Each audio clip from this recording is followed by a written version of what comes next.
Today in America, judge not lest ye be judged by other judges. Keeping you informed and engaged, now more than ever. This is Sekulow. We want to hear from you. Share and post your comments or call 1-800-684-3110. And now your host, Logan Sekulow. Welcome to Sekulow. We got a show for you today. That's right. You may have heard the tease, Will. It's not what you wrote for me to say. No, it was better. It was better. It took me a few takes to get that one, though, because it was a tongue twister, thanks to our team who were throwing out. Originally, I was just going to be like, judges be judging other judges. And they were like, no, you got to do a lest ye be judged by judges. It was good. And that's really not true because we're talking about the justices. I mean, they are a judge. They don't like being called that, though. I understand. I've been around them enough to know you don't call a judge a justice or the other way around. But let's talk about what this is, because in a rare interview, a bunch of anonymous, I guess you'd say, judges, of course, you know, that's how they got to do it because they can protect their own butts. A bunch of judges saying, you know what, we don't like that the Supreme Court is overruling our rulings. How dare they?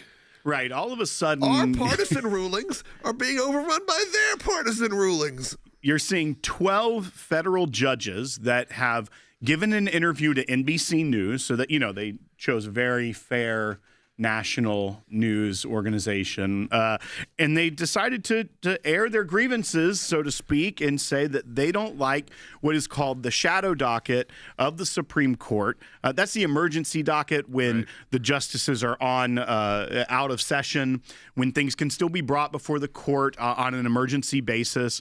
And these aren't merits briefs. These aren't big decisions. These are things that are putting on hold lower court rulings.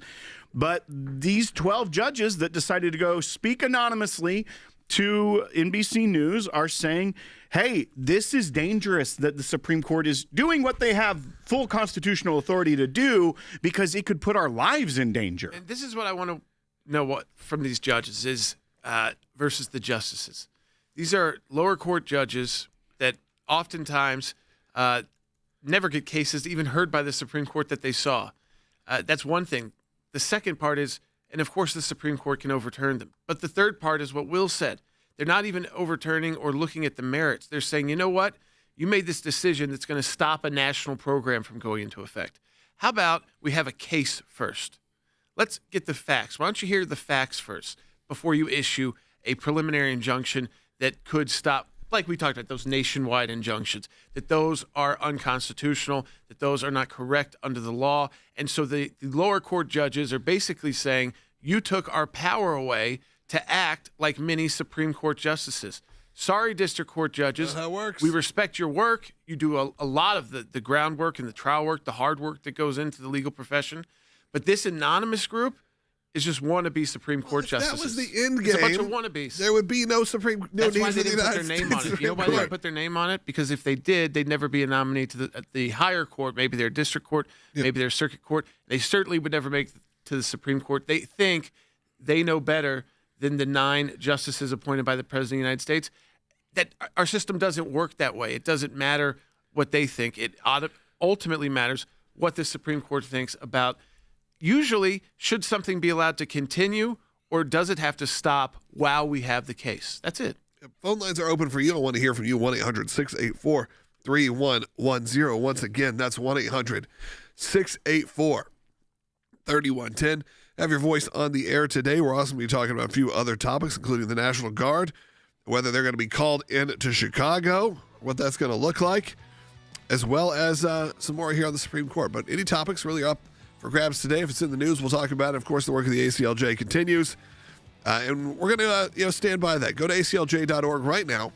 Support the work if you can.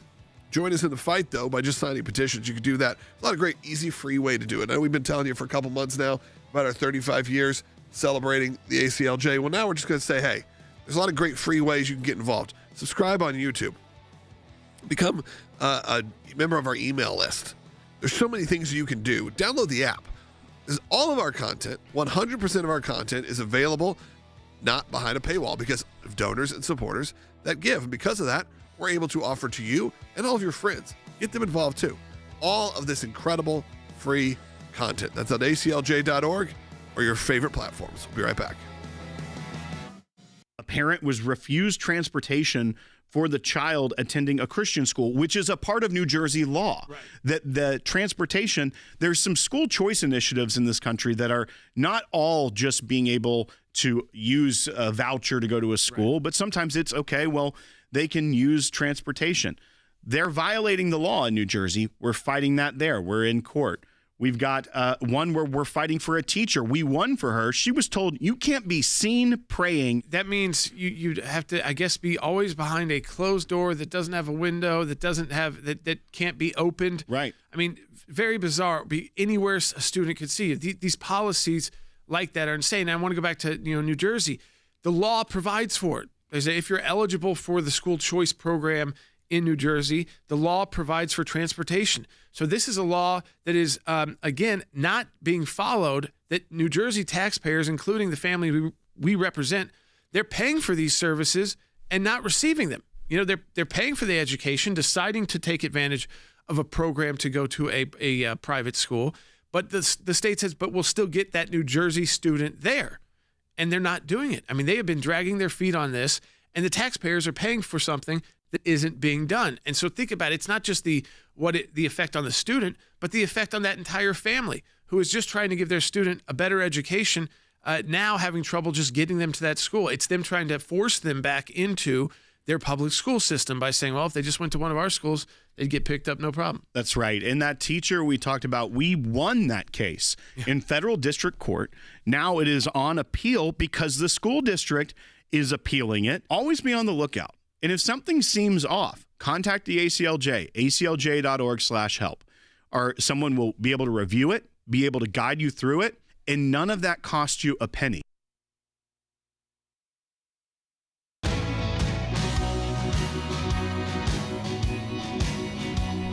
Welcome back to Sekulow. I didn't even say this at the beginning. I'm in studio. My brother Jordan Sekulow is in studio, and Will Haynes is joining us in studio as well. So we got a packed show.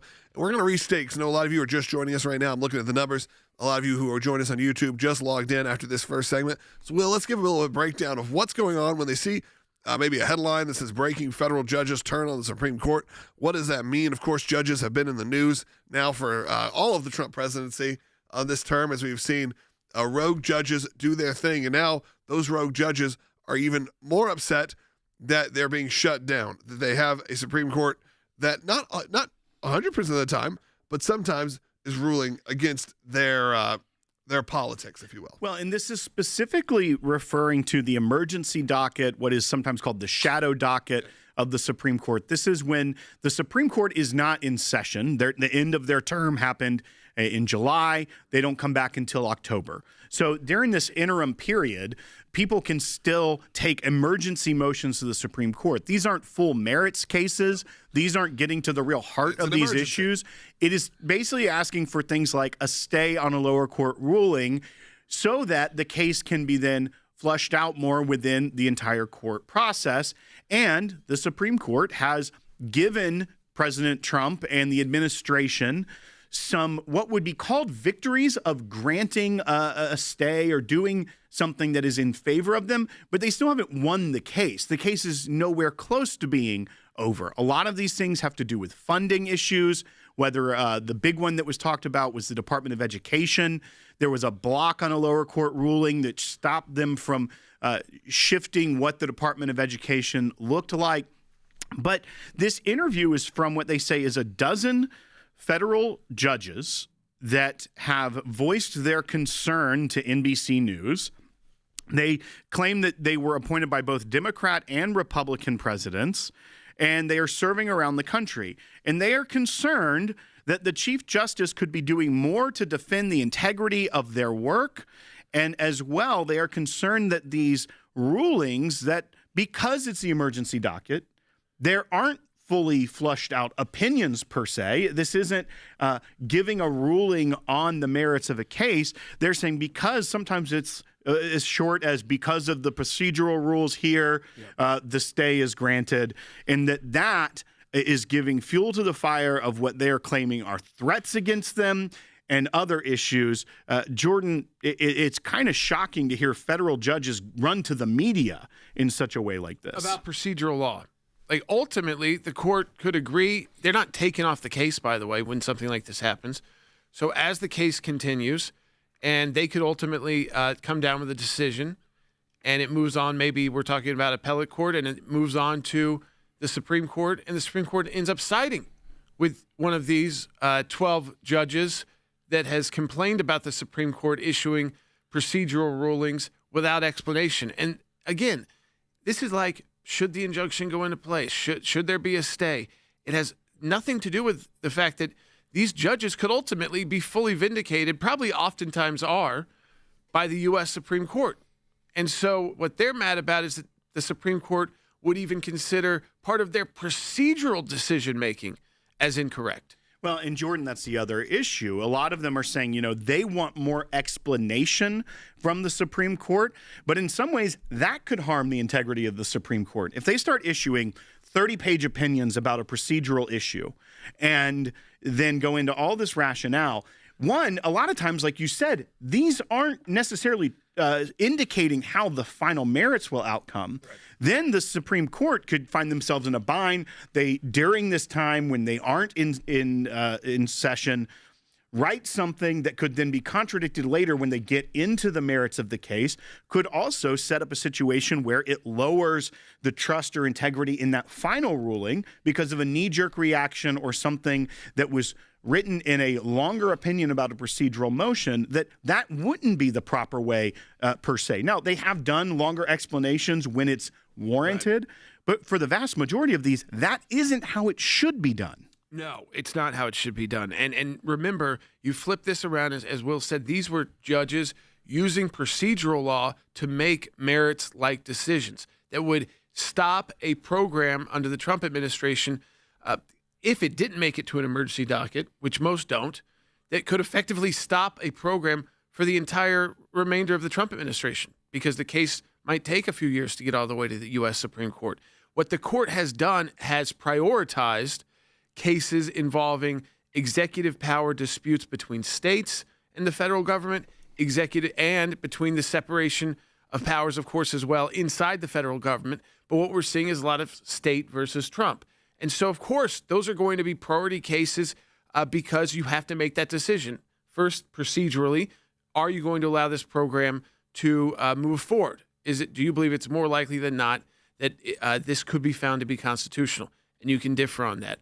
And then you get to the merits and say, were we right when we thought quickly it might be more likely to be constitutional? Now that we've heard all the case, seen all the record, maybe not. Maybe we were wrong. Maybe we did miss something. That's why the arguments and having the cases put out and all the evidence in the lower courts is so important for the Supreme Court to ultimately make these decisions. But this is just because the court and President Trump and really the country have kind of knocked down this idea that you as a district court judge get to make decisions for the entire nation. Above the President of the United States. Right, or above the U.S. Supreme Court. Right. Here's another angle to this as well, and this is where I kind of want to ding NBC News' journalism on this because it seems like they just rushed to print what these judges were saying. But they write this paragraph, lower court judges are handed contentious cases involving the Trump administration. They painstakingly research the law to reach their rulings, and when they go against Trump, administration officials and allies criticize the judges in harsh terms. The government appeals to the Supreme Court with its 6-3 majority. And then it goes on to say that one judge said, it's inexcusable they don't have our backs about the Supreme Court. Where I think NBC News' journalism needs to be ramped up a little bit is they should have asked every single one of these judges, did you rush to make a statement? Because you're doing it now, saying that this is putting our lives in danger. Did you rush to make a statement to the media anonymously when Chuck Schumer said this in front of the Supreme Court about Supreme Court justices? I want to tell you, Gorsuch, I want to tell you, Kavanaugh, you have released the whirlwind, and you will pay the price. You won't know what hit you if you go forward with these awful decisions. Of course, we know what then led after that, which were death threats, people coming up to their homes, people in the streets protesting in front of Supreme Court justices, because all of that was to do was was the leaked, right? Well, that was specifically, I think it was prior to the leak, but it was while the Dobbs case was pending. And the majority leader of the Senate went in front of the Supreme Court of the United States and threatened justices, saying, you won't know what hit you.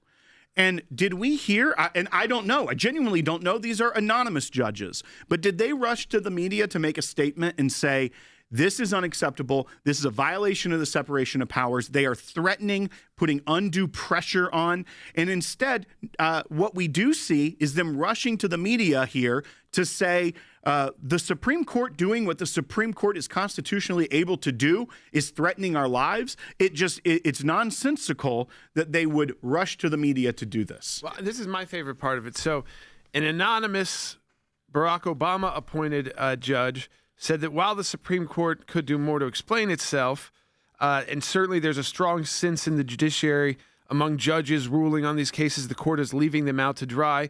They're partially right to feel that way. Listen to this. There's a big but here. I like this one. But, and this is a Barack Obama appointed judge, the whole Trump derangement syndrome is a real issue. As a result, judges are mad at what Trump is doing or the manner he's going about things, and they're forgetting to stay in their lane. So, surprise, surprise, a judge who actually signed on to this document just admitted that there are too many federal judges who are going outside of their duties because they are obsessed with being opposed to everything that is Donald Trump because they actually have, as this Barack Obama appointed judge said, a case of Trump derangement syndrome. That's how real it is inside the federal judiciary. We know it was real inside the bureaucracy. Law school, sure, and where do most of these judges come out of? Somewhere between the bureaucracy, government, and law school. Yeah, I think if you had a lot more judges like that who will admit the truth, then at least could say, hey, I disagree with you on that point of view, but here's the issue we have at hand. Look, I don't think anyone would look at the cases that have been ruled on the last 6 months ago. At least most of these were not done for political reasons. Yeah, and I would also say this. Most judges do a great service to their country. They're unknown. Their names are not known. And sometimes they do have to take on controversial cases that do make their names known. So any kind of violence is always wrong. But this idea that somehow the Supreme Court, by making decisions on temporary restraining orders, is somehow threatening their lives more than a murder case that they handle or drug cartel cases that they handle. Let's be honest. That's not where you don't see the judges who unfortunately have been targeted. It's by criminals. That's right. Phone lines are open for you. We want to hear from you. 1-800-684-3110. The next segment, we're also going to talk about the National Guard and whether that march into Chicago is coming. Whether that's a good or a bad thing, we want to hear from you and your thoughts as well. We'll be right back. President Trump says he plans to mobilize the National Guard to curb violence in Chicago, where early reports show at least 48 people were injured and at least 8 people killed over Labor Day weekend. Well, we're going in. I didn't say when. We're going in. Donald Trump is the law and order president. He campaigned on making America safe again. You see what he's already done in Washington, D.C. And by the way, maybe Tim Walz in Minnesota and Governor Pritzker in Illinois should take a message from Muriel Bowser right here in the District of Columbia. She started with the same kind of worthless rhetoric, pushing back against this attempt to make the streets safe again. And yesterday she issued an executive order saying they're going to fully cooperate with the administration. Trump made a direct appeal to the state's leader. If the governor of Illinois would call me up, I would love to do it. Now, we're going to do it anyway. When did we become a country where it's okay for the U.S. president to insist on national television that a state should call him to beg for anything, especially something we don't want? J.B. Pritzker called Trump's comments unhinged and insisted he would not be calling for help. The gun violence, the deaths, the shootings that you see in Chicago, that he's okay with it, that he is just fine. Same goes with the mayor there. Instead, they should be embracing what President Trump is offering, and all you have to do is look to Washington, D.C., where the Mayor Bowser has basically embraced what the president is trying to do there because she sees the results. She sees that it's a safer place. It's a safer community. I do think that is the model going forward, and we'll see how long Governor Pritzker holds out and others do, but I think the president's very serious about his obligation to the American people that he's not going to continue to see this crime just spiral out of control.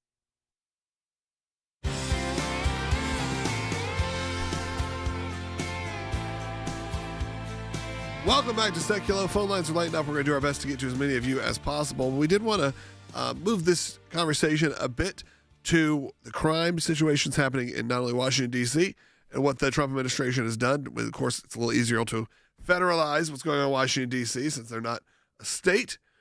But, of course, there has been a push saying this was very successful. What if we start moving it into the cities that need it the most? Of course, we're talking about a lot of our major metropolitan areas who are known for high increased level of crime, whether that would be Chicago, Los Angeles, San Francisco, New York City. And the first one that seems to be on the list, which I understandably, Memphis, Tennessee, would have been Chicago. Chicago, known for crime, known for some of the issues they've had over the years. Probably of those major cities, the closest one to the one we're sitting in right now, and probably the one a lot of us visit the least. And I would say there's probably a reason for that. As much as Chicago, I love it. By the way, I think it's a great town. I would love to go more. But I think the overwhelming narrative of it is that it has extreme crime issues. And now comes the conversation. I think, look, our base, I'm sure, is a bit mixed on this, as they probably should be, which is the federalization of police forces and bringing in the National Guard to start doing the work that the police force in Chicago either won't or can't. I think there's two ways to look at it. If you're looking at temporarily coming in to get a situation to where it is the local police force and the police departments can actually handle the level of crime again on their own, that it hasn't exploded to the point where the streets are just not safe. There's not enough officers to do the jobs to protect the people. We're talking about from violent crime, right, primarily. And then once the military or the National Guard has come in and enough crime has been stopped, you then say, okay, we've used these new techniques. We've gotten these criminals off the streets. We've done what we can do. Now can the local police force take this new start, if you will, and keep the numbers low? I don't think anyone supports the idea of the military running any of our cities or towns. No one wants to see that. In fact, it's a failure that the military is even having to do this and the National Guard's having to do it. But that is not what should be the norm in America. It should be like a shock and awe, get on the streets, shock and awe the criminal community, and then hand it back over to the police force that knows the location better, that knows the locality it serves the best, and try to let them then keep it at a manageable rate. And that's what we're seeing in Washington, D.C. Bring down the carjackings, which means bring down the violent crimes and gun crimes. Can they then keep it there once the National Guard moves out? And it's a good test then to see, do we have the right kind of policing going on? Well, not martial law. No one wants that in the United States. If it's ever used, it's for true emergencies. And even in this situation, it's being done quickly. And a lot of the people who are saying, oh, no, this is the end, really, it just seems like less crimes are being committed. Doesn't look like anybody's civil rights are being violated. And one of the differences that we're seeing when it comes to Chicago, and Jordan, you and I talked about this on Tuesday after the weekend, when you saw how violent of a Labor Day weekend that Chicago had, over 57 shootings, 7 or 8 deaths because of those shootings, and that was just one weekend. We talk about the resources it needs. That's not an uncommon number. Right, but that's talked about the resources it takes to, one, then investigate all of those shootings, which take away police from other areas of policing. But there's one angle of this that isn't being talked about a lot, but we here at the ACLJ are very much aware of and fighting against, is that in Chicago you have a problem that we are seeing where when the police also are being used for things that they shouldn't be used for. We have a trial 1 week from today representing 2 street preachers that were arrested for sharing the gospel on a busy street, exercising their First Amendment right. They were not louder than the traffic, and we are now having to go to court to defend them in their case 1 week from today. We already were able to defend successfully one of their friends who was arrested for the same thing. On top of that defense that we have next week, we have a federal lawsuit against the city of Chicago because of their pattern of targeting these street preachers. So we understand that it's not just they don't have the resources or their resources are strained. It's also that the resources they do have, Jordan, are targeting the wrong thing. When you have that many shootings and deaths over Labor Day weekend, right. and we're having to worry about defending people trying to use their First Amendment rights next week in court, maybe there is a problem in your city. Yeah, and listen, I think the whole defund the police movement is tied directly to these cities that are having some of the worst crime that they've seen in summertime kind of a crime, and then it's continuing, and it's so out of control. And when I say out of control, I mean there's not enough police to do their job, which you have to be very brave to be a police officer in these cities because you are outnumbered, and that the criminal elements. I mean, you see these videos where these kids, young people, and a police officer pulls up in one of these neighborhoods, they'll smack them with shoes, they'll smack them with stuff, and run away. There's no problem with that. Yeah. Nothing's gonna. I would be, and I guess that's just something instilled in you. But I didn't grow up in chaos, which a lot of these kids did, and young people. But to this day, there is no way you could get me to. I could never even think about attacking a police officer and thinking I would live through it. Right. I mean, live through it. Not even just get arrested, but actually live through it. I thought you attack a police officer, your life's in danger. Yeah, seconds later. Right. All right, I think let's take a call about this. Let's go to Jan, who's calling in Oregon. Jan, go ahead. Yes, I was wondering, aren't there some cities that are after New York that they are happy to have, or Washington, D.C., and things have calmed down, that they're thinking about this is a good thing to bring in this kind of help with the president? And why not go to some of those that are more amiable and cooperative and then build up that foundation of support, and pretty soon those who are rejecting it will be few. Well, and Jan, to your point, yes, President Trump has suggested the National Guard could go into New Orleans. One of the differences there, as you mentioned it, I don't believe the mayor of New Orleans has requested it, but the governor of a state can request it. We actually used to work while Jeff Landry was in Congress. He would come on this broadcast. Yeah. He is now the governor of Louisiana and an ally of President Trump's as one of a red state governor. New Orleans, a very liberal city when it comes to the leadership, but it would be the governor, Jordan, that could request that. Yeah, think about New Orleans, which is a city America loves also. It might not be the size of a New York or Chicago, but its significance in our culture. Tourism, huge. I mean, wild. This is from the president of a group, the Metropolitan Crime Commission, which has said, hey, we've reduced violent crime since 2022, but it's still, quote, unacceptably high crime rate. Quote, we are among probably the top 5 when it comes to homicides, despite the fact that homicides are down 14% this year and over 50% over the last year. They are still in the top 5. So they've cut down. They've done what they can. Yeah. They've cut violent crime, homicides in half, and still they're in the top 5 most dangerous cities, most likely cities to be murdered in. Yeah, I'd be interested to see what the numbers are for just petty crime that's happening in those areas. I don't even know. Can't even track it. I mean, my wife had her cell phone stolen off a bench last time we were in New Orleans. I mean, that in plain daylight, it just happened. Stuff happens like that. Still love the city. A beautiful place. Not as much. These are all places Americans love. Yeah, exactly. That's where Regardless our culture is created. There. 1-800-684-3110 to have your voice heard today. We got a second half hour coming up. If you don't get us on your local station, find us broadcasting live, ACLJ.org, or later on podcast. You can find us on all your podcast players. We're live on YouTube, live on SiriusXM, live on Salem News Channel, and of course archived on in eternity at ACLJ.org. Welcome to the all-new ACLJ app. Expert analysis and insight big tech can't censor. Customize your news and get real-time alerts on the issues you care about. Advocacy is now at your fingertips. Take action, make a difference. Support the causes you care about with just one tap. Be the first to know. Breaking news alerts sent straight to your inbox. Everything you need, all in one place. Stay informed, stay empowered. Download today. We are so excited to announce the ACLJ's brand new app, completely redesigned to provide you with the best tools available to partner with us at the ACLJ.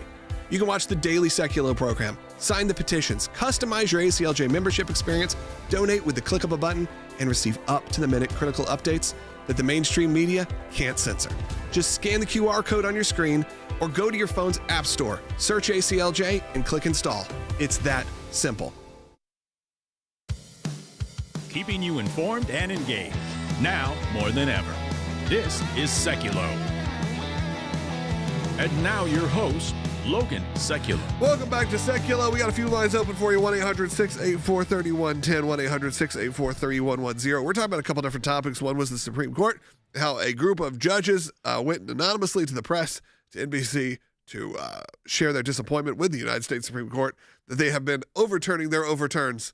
And they have said, how dare they side with this administration. It feels like that, the political activist judges are mad about other judges they think are working in politically activist ways. Maybe that means we need to get back to some form of normalcy within our judicial system. That's another topic for another day. And also, we were talking about the potential for the National Guard to be headed into Chicago. As we know, there's been a successful rate of crime change in Washington, D.C. What does that look like for the future of the country? What does that look like for the good and bad of federalizing the police forces somewhat in your area? Because look, I think as true conservatives, you may look at it and go, well, that doesn't sound great. But as we also know, President Trump's base, not exactly the most standard conservative. I'll put that as a capital C conservative or lowercase c conservative based on history. They are a new group of people. Well, they try to say, this is how it starts. This is how it started in Germany. Yeah. Except for President Trump's term comes to an end. And so far, and maybe they want an extension for 30 more days. But let's look a year from now and see, is this still having to happen? And is it happening because they're going to new cities, because more cities want this kind of shock and awe campaign to bring down their crime rates so that the police there then can kind of start anew at like a new bottom line instead of trying to play catch up to crime rates that they can't? Think about this in New Orleans again. If you have done it would be an amazing job for any policing department and city to come together and cut homicide in half, 50%. That should be a huge victory to be able to do that. The fact that they have done that and they are still in the top 5 most dangerous cities for homicide shows you that they've kind of done what they can do. They need a little bit more power. And it's not just hiring more police officers. They need a little bit more help on the streets to scare the bad actors off from these violent crimes that we're talking about mostly here end in the loss of life. I mean, that's what this is. Not like people are protesting and we think the protests are getting out of control. This is just random acts of violence, carjacking, drive-bys, some gang activity, but a lot of times just involving people who are in the wrong place at the wrong time. And that can't be the norm. Well, and what I think is also interesting is what's playing out in D.C., because we saw last week the mayor of D.C., praising how well it has worked and said things of, we appreciate the partnership and the federal surge of help here to the city. We also know that the mayor of D.C., Mariel Bowser, extended the invitation saying we want to continue this federal partnership in perpetuity, what appeared to be a way to stop any sort of fight between the president and the city and Congress over D.C. by saying, listen, we can continue a federal district partnership. But today, the Attorney General of D.C. is suing the Trump administration to halt the National Guard deployment. So the top law enforcement official in the district is now suing the federal government, even though the mayor has been making statements that are like, this is working, this is good, 87% drop in carjackings. For the Attorney General of D.C., that should be a good, our attorneys aren't completely stretched thin. But instead, he's suing the federal government. And we got 1 minute left in this segment. We got phone lines open. I want to hear from you at 1-800-684-3110. Hey, in the comments, if you're watching right now, there's a couple thousand of you watching on YouTube alone, more on Rumble, on other platforms. Put in where you're watching from. Let me know where you're watching from. All around the world, we have people that watch, which is awesome. Not just in this country, we have people from all over the world that watch this show live. Of course, a lot of you watch taped. If you're watching it later on, you can still throw a comment in. Tell me where you're watching from. For those that are live, I'll pick which one the National Guard should go into next. Okay, does that sound good, Will? Yeah, that's a really So Pensacola, Florida. Oh no, They got a lot of military there. They have the military. They have the there Blue already. Angels. I mean, what are you going to do? I picked the wrong one. My brain went to like. That's where your brain My went. brain went to what's the most protected city And maybe in it the was country, wrong. and it was. No, I think they're doing well. But you have said put it where you're watching from. I always like to read those during the breaks. We'll be right back on more on Sekulow. A clash with the federal court system has been intensifying. The one thing the judiciary cannot be is a policymaker. But a lot of these judges have taken that element. A single district court judge out of 700 cannot set policy for the entire nation, let alone on national security and public safety issues. What you have is an unelected judge somewhere in the country can issue with the stroke of a pen an order to stop administration policy for the entire country. A consequential day at the U.S. Supreme Court. At issue in today's case is whether any of those judges has the authority to check the power of the presidency nationwide. The more than 300 lawsuits filed against the Trump administration found that outside of Washington, D.C., the most are in liberal Massachusetts, followed by Maryland, California, and New York. They're not there to decide what the law should be, what the policy should be.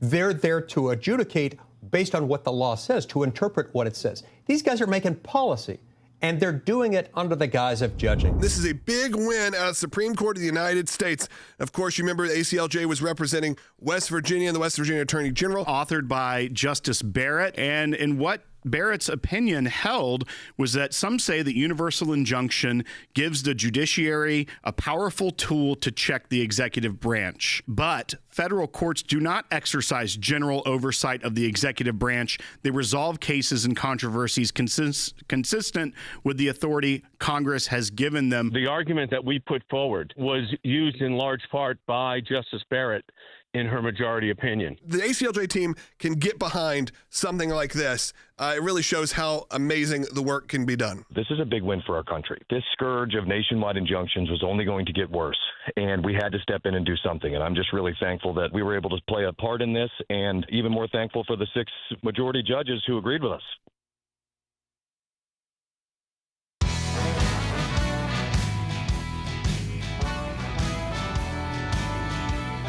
Phone lines are jammed. We're going to take some of those calls here at 1-800-684-3110. Thanks for everyone who put in the comments on YouTube where you're watching from. I also wouldn't mind you hitting that thumbs up. I would appreciate that. So you asked where I'm going to send in the National Guard. I think the next one is Lancaster, Pennsylvania, Will, because, you know, the Amish, I love them. Well, I see Nova Scotia watching, which could, I mean, it could set up creates a whole nother problem. It's a different issue, but, I mean, but it could be nice. Yeah, I like to say Nova Scotia. 51st. Right. Just the island, not the rest of Canada. Exactly. No. I just took Newfoundland. Yeah. All right. That's a different one. Nova Scotia and Newfoundland, aren't they different? No, that's what I'm saying. You want Newfoundland. I want Newfoundland. Okay. Let's move on. Let's take some phone calls. Some of you have been on hold for a little bit. Let's go ahead and take it. Again, a lot of you calling about the judges, so we'll take some of those, as well as the federalizing of the police and so on, Chicago and all that. Let's go to Will in Tennessee, but not the one you're thinking of. That's right. Not the one sitting next to me. He's watching on YouTube, which I think Will is probably too. Very fair. This could be your doppelganger. Will, go ahead. Yes, I was wondering why there is this provision in the Code of Judicial Ethics that says these judges have a lifetime appointment provided they serve during times of good behavior. These judges have to know they're acting ultra vires, and why can it not at least be tried to get a simple majority and fire them for cause based on that provision? Why have it if it doesn't have any teeth for enforcement? Well, actually, where it derives from in the Code of Judicial Ethics is from Article 3, Section 1, where judicial power of the United States shall be vested in one Supreme Court and in such inferior courts as the Congress may from time to time ordain and establish. The judges both of the Supreme and inferior courts shall hold their offices during good behavior and shall at stated times receive for their services and compensation, which now not be diminished during their continuance in office. So it's not the Code of Judicial Ethics, Jordan, that says that they have a lifetime appointment. It's from Article 3, Section 1 that says they shall hold their offices during good behavior, which is obviously not a phrase that we throw around like today, unless like be on good behavior, kids. But we understand the idea here of impeachment, and then what is an impeachable offense has kind of been though it's been used politically when it would come to a judicial nominee, that I think it would be easy to understand what was going on there. And certainly it has when it's happened to lower court judges in the federal system. There have been some impeachments there, usually involving criminal activity. So, something, and so pretty straightforward. The idea here, again, though, why do we have this system? The system it survives the political party that places them there. So this idea that, well, President Obama puts you in, so as long as if you're only there for the 4 years he's there, you get a 5-year term, you're always going to side with Obama, and everybody's going to know that, and you're going to be kind of under his control. The thumb is going to be on you. The idea is that they survive the political process, so that once those political leaders are gone, they don't feel they should never feel that pressure, but the pressure even goes down more because they are not even in the idea of the sense beholden to someone for choosing them for this position. So it's different than political. It's to have consistency, and it's also to allow people to develop that judicial independence from the political system. All right, let's swap over now and talk about the other topic at hand, which, of course, is the issue of crime, police, and how that looks with the National Guard. Let's go to Tim, who's calling in California. Watch on Salem News Channel, which we're on live also, by the way, 12 to 1 p.m. Eastern Time. You can work your way back from there, but great lineup of people. You can find that on Pluto and a lot of other free, over-the-top services. You can find what they call fast channels. You can find us on a lot of those, the Salem News Channel. Even if you have something like Comcast Xfinity, you can now say it into your remote, and it will open up the app. So it's there, a great free option. Tim, go ahead. Hey, I just want to say that I drove truck out of Detroit down by Michigan Avenue and 4th Street, which was a really bad-ridden area, into Chicago. You want to know about Chicago crime, you talk to truck drivers that won't stop at truck stops there. I don't think anything's changed in 20 years since I've been there. Yeah. Tim, why was it that you felt that way? Why did you feel like this was not a place you could even stop in? Was it just crime? You felt unsafe in these places? Because I don't feel like I hear that from a lot of truck drivers who are specifically like, yeah, we don't stop. I mean, we don't stop in these certain areas. I've been to some pretty shady truck stops, Will, over my time. That's right. But why Chicago specifically? Because they'll go into your truck and rob you blind. That makes sense. I get that, but I was just curious because I think that is something you don't hear about, and I think that is a good barometer. Like you said, maybe we should be checking with the truck drivers, the ones who are carrying our goods and services all over the country, whenever we need them, because our country shuts down without people like you, people who work in that industry.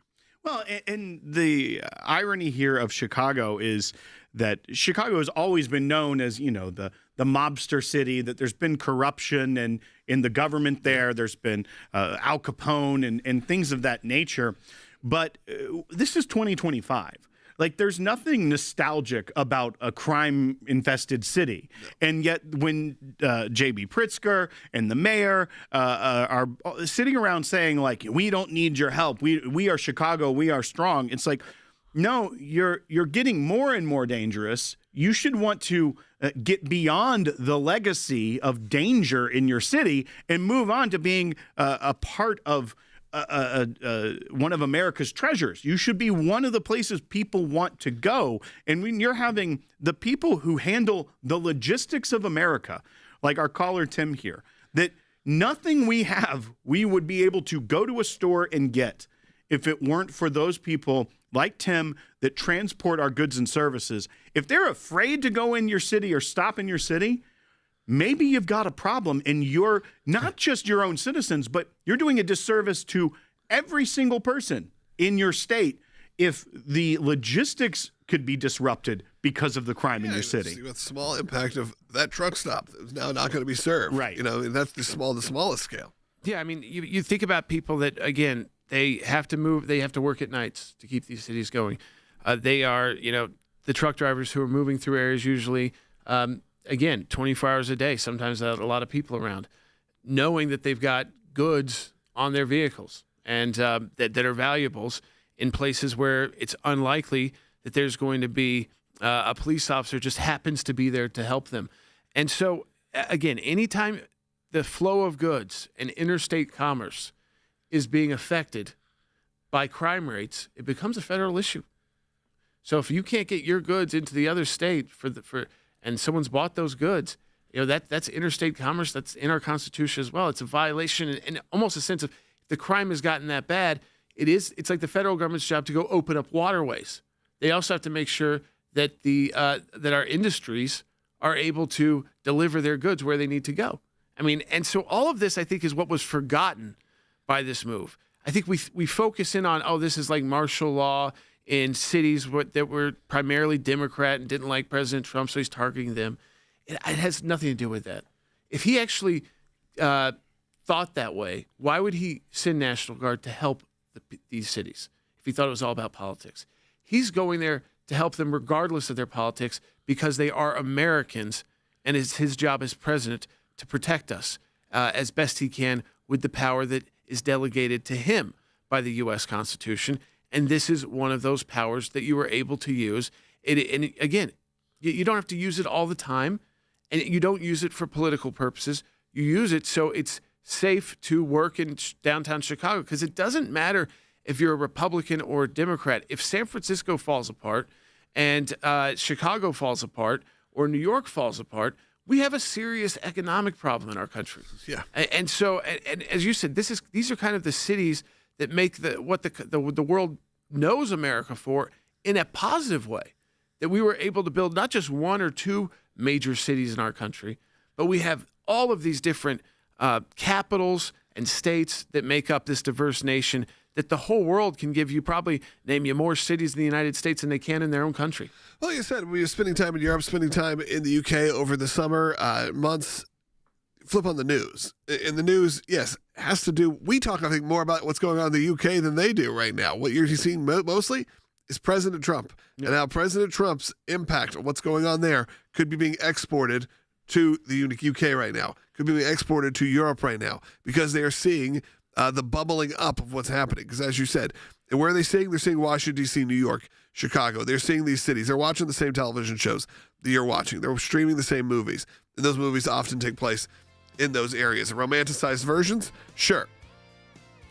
But nonetheless true. Phone lines are open at 1-800-684-3110. Two lines are open right now. We will get to as many of your calls as we can in the next segment, so stay tuned.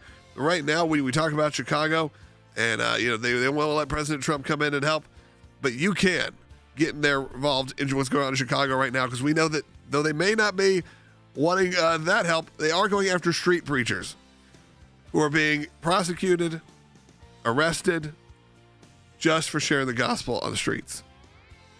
You get involved in us helping them out right now. You've heard us talk about this for weeks, and we are still taking action. It's going to happen next week. Take action with us. Go to court. Join the fight. ACLJ.org. Sign that petition. Absolutely free. We'll be right back taking your calls.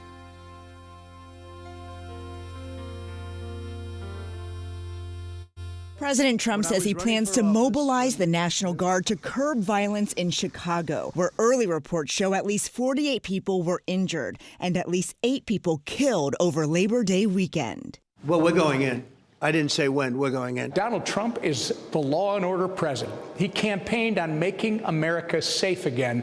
You see what he's already done in Washington, D.C. And by the way, maybe Tim Walz in Minnesota and Governor Pritzker in Illinois should take a message from Muriel Bowser right here in the District of Columbia. She started with the same kind of worthless rhetoric, pushing back against this attempt to make the streets safe again. And yesterday she issued an executive order saying they're going to fully cooperate with the administration. Trump made a direct appeal to the state's leader. If the governor of Illinois would call me up, I would love to do it. Now, we're going to do it anyway. When did we become a country where it's okay for the U.S. president to insist on national television that a state should call him to beg for anything, especially something we don't want? J.B. Pritzker called Trump's comments unhinged and insisted he would not be calling for help. The gun violence, the deaths, the shootings that you see in Chicago, that he's okay with it, that he is just fine. Same goes with the mayor there. Instead, they should be embracing what President Trump is offering, and all you have to do is look to Washington, D.C., where the Mayor Bowser has basically embraced what the president is trying to do there because she sees the results. She sees that it's a safer place. It's a safer community. I do think that that is the model going forward, and we'll see how long Governor Pritzker holds out and others do, but I think the president's very serious about his obligation to the American people, that he's not going to continue to see this crime just spiral out of control.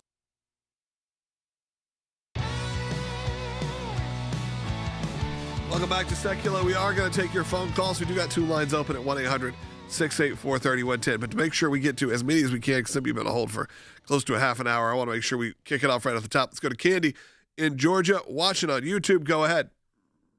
Yes.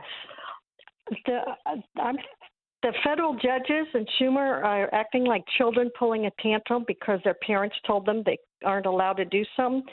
So they're throwing a fit. I know from experience because when I was a child, I threw enough of them.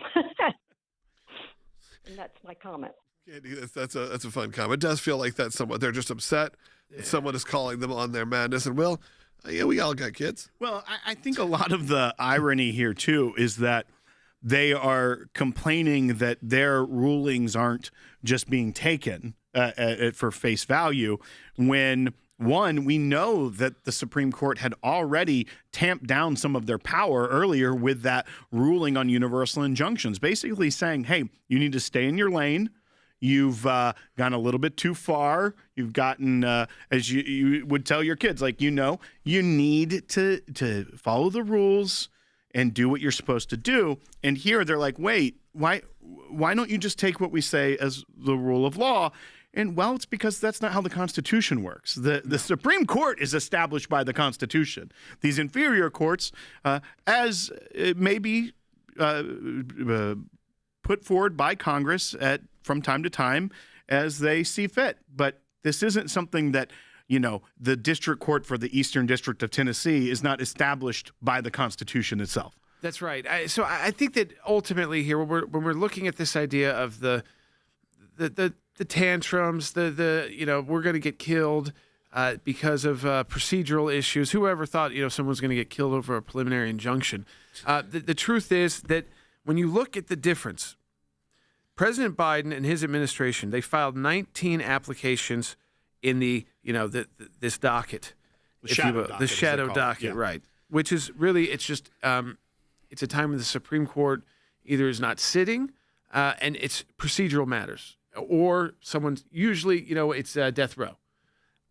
But because the lower courts have gotten more aggressive on trying to stop laws that have been signed by the president going into effect or any kind of executive action. So the Biden administration actually filed 19 of these cases on their own during its 4-year term, and the court granted their request 10 times. So, okay, President Trump's doing a little bit better, but he's got a whole lot more of them. So he's being stopped by the lower courts a lot more than President Biden was. And when President Biden was stopped by the lower courts, they thought it was wrong. More than half the time, they got what they wanted out of the Supreme Court too, which was probably a stopping of a lower court decision from going into effect and affecting their policy. So the idea that this is somehow new under President Trump, it's just because the left and states are filing more lawsuits to try and stop all of his policies from going into effect. So, of course, the numbers are going to look different. But I don't want anybody to come for this and say, oh, this is something President Trump even created. So just remember, when the Biden administration had to do this, they won the majority of the time. They got the Supreme Court sided with them in this shadow docket, the majority of cases. All right. Thank you for calling. Let's keep going. Let's go to Bill in Wyoming. Go ahead. Hi. Thanks for taking my call. I got 2 things to say. First of all, those nameless judges don't realize that they'll get caught anyway, because if they do anything to counter what the Supreme Court says, their names are going to be right out there to begin with. And second of all, as far as the governor of Illinois and the mayor of Chicago, if they think they don't need Trump, why don't they take a TV team without any kind of security whatsoever and take the red line all the way through? What I heard about it on the radio yesterday is a real nightmare. Yeah, I think, listen, a lot of public transportation has become a nightmare. And, we've had waves in our country where public transportation has been very safe in certain cities, and other cities very dangerous. New York had a huge problem in the 70s and 80s. And then they what did they do? They brought in mayors who focused the majority of their job on making our city safe, because if we make our city safe, that will bring in business, bring in tourists. More people will decide to live in the city than to commute. It will bring more companies to headquarter here. And so by actually focusing in on violent crime, you're improving all these other areas of the city. And so it gets back, and then it kind of starts to unravel again. People get used to having such a safe big city. I mean, we kind of got used to New York being this really safe place, where you didn't have to really worry much. And if you ask people who grew up there in the 70s or 80s, you're watching your back everywhere you went. Yeah, I feel like we've kind of returned a little bit to that. I feel like New York is starting to move its way back. But like this weekend, I spent my weekend in New York. We decided not to stay in the city. For the first time in my life, we did not stay in the city. But we still stayed in one of, we're not going to disclose it, one of the most Logan-looking places. Yeah, it was a little haunted-y. It was. I thought it was like from the Christmas decorations were still up, which was a concern. Like a Wednesday Addams. The first night, Tim Burton may have designed the first night the kids were concerned. They all started huddling up in one room.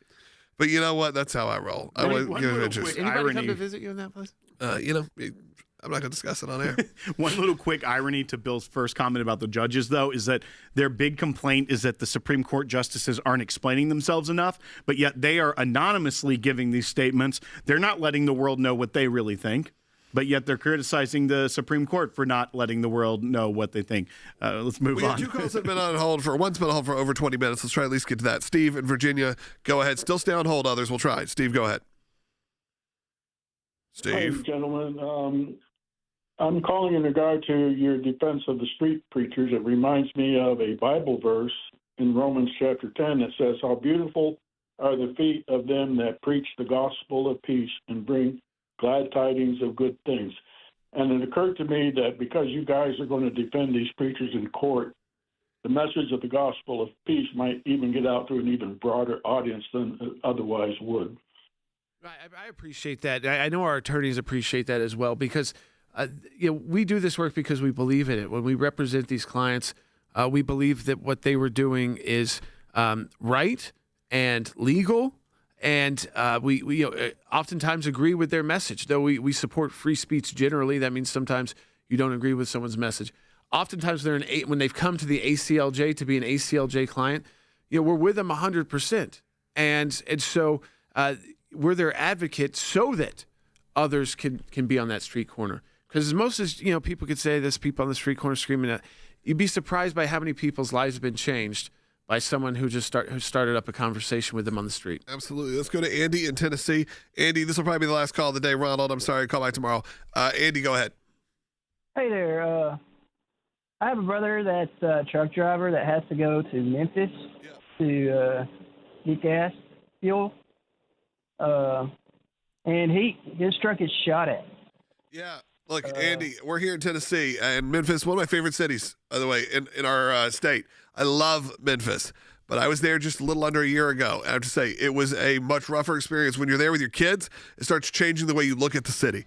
And while Chicago may have more number of murders, Memphis actually has the highest per capita murder rate. So it is the most deadly city in America from the population standpoint. And the sad part about Memphis, it's one of those places where you could go from the nicest of nice to the worst of the worst in 2 blocks, and those people don't interact at all.